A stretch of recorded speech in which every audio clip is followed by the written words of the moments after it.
Hey,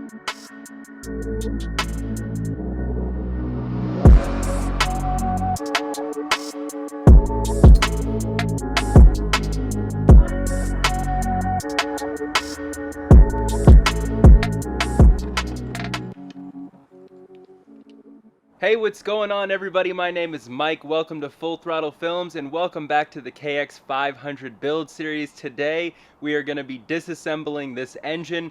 I don't want to wait. I don't want to mess around. Let's jump right into it. I will show you all what I just did. I made this little box here to set the engine in. This is going to help a lot with all my engine disassemblies. Let's put that 500 motor in here.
Well, as I expected, we have damage on the cylinder skirt along with inside the cylinder. Right there being the worst of it.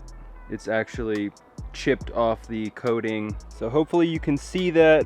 That's where it's chipped really badly. We've also got scratches along both sides of the cylinder. So this is gonna have to get sent to a professional. We're gonna have them repair this, replate the cylinder, and we might actually be able to do some cylinder work on here as well, like some cylinder porting in the exhaust and intake ports. So we'll see what the budget is looking like for this build, and I'll figure out who can do the work for us. I have heard good things from Millennium Technologies for the cylinder replating. But yeah, I'm gonna check into my options. You guys recommend me some options if you know any for cylinder repairs for this KX500 / modifications to make it even better. Drop it down in the comments, would be greatly appreciated. So let's keep on moving on this build. This piston is absolutely massive, and that's the longest rod I've ever seen, no homo. Quite an amazing engine we have here.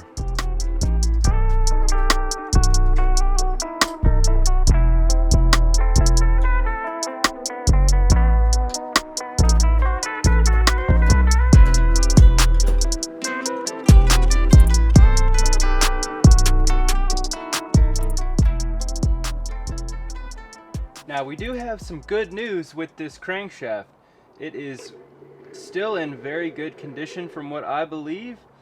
It's got your normal play side to side, but no up and down play.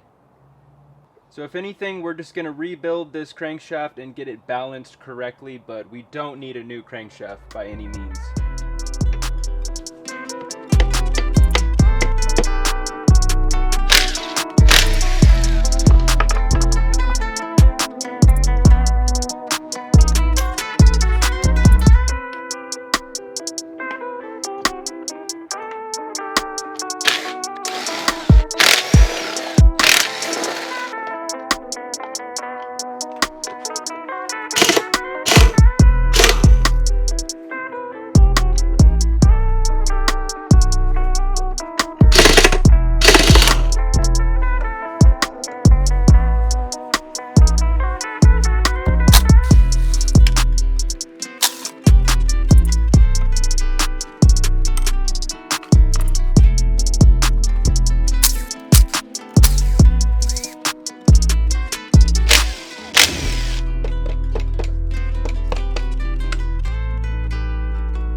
So before we go any further, I have to show you guys this. Look, I have never seen anything like this in my life.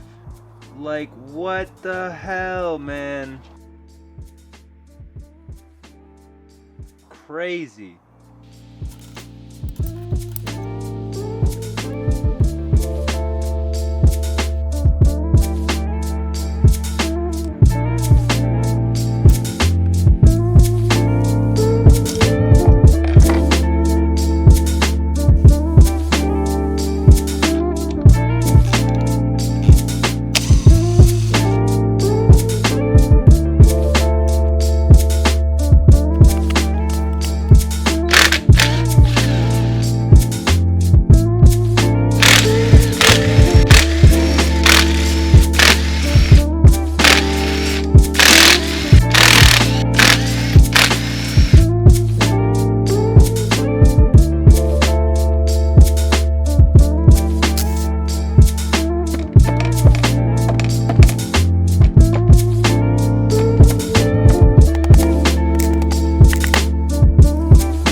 So if you all are rebuilding a two-stroke motor and you need to get that crankshaft removed, I highly recommend using a press.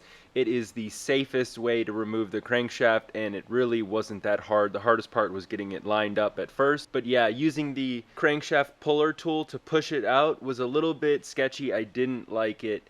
So this is the way to do it. It even says in the service manual to use a press to remove the crankshaft, and I saw some other people having success with it on YouTube, checking some videos out. I even do that myself. This is going to be the best way. We do have one problem. It looks like this is the third gear and it has quite a bit of wear, more than I would like to reuse. So I'm looking for a third gear in good condition or new. If anyone knows where I can find one of these, please let me know down in the comments. I have no experience with these 500s, and sourcing the parts is already turning out to be a little bit difficult. I'm just looking for that transmission gear and these transmission bearings. We've got everything else apart over here. Everything else looks pretty decent, minus the clutch basket. We need to replace all the clutch. I am happy that the cases are in great condition, good to go, no problems there, and the transmission looks good except for that one gear, but all the shift forks and the shift drum, everything looks great. And here we have the crankshaft, the biggest crankshaft I have ever seen in my life. Absolutely massive. So this is in pretty good condition. I think the rod is okay, but we still might send this crank out to get balanced with a new piston by a professional. I really want to do this motor the best I can. I want to build it super strong, reliable. So that's a wrap on this one. Give me a like if you enjoyed this video. And for now, I am going to be starting to order lots and lots of parts for this motorcycle, because we have completely stripped down the bike and now the motor is stripped. So we are pretty much going to be buying new parts, rebuilding some components, and starting to assemble this absolute gem of a 500. So as always, much love to all of you who continue to follow the Full Throttle Films journey and support the channel. And hopefully we have some new people in this one, so hit that subscribe button and make sure you don't miss any of the videos coming out on this epic 500 rebuild. I'll see you guys in the next one. Peace.